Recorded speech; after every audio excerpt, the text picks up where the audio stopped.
எங்க பாருடி. அண்ணா 2 tea.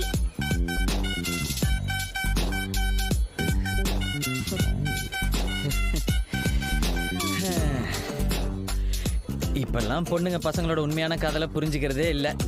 But என்னோட அதிர்ஷ்டம் நீ பார்த்த உடனே மனசை புரிஞ்சுக்கிட்ட. அட போங்க சார், அதுல இருந்து மனசு நெஞ்சுன்னு புரியாத மாதிரியே பேசிட்டு இருக்கீங்க.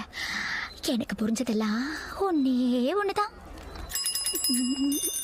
கொடுக்கற காசுக்கு உண்மையா இருக்கணும். சார் பில் காசை பத்தி பேசணும், பில்லே வந்துருச்சு. என்னடி இது? அப்புறம் கேட்காம ஓட அடுத்தது அப்படியே பார்க்குக்கு போலாமா? பார்க்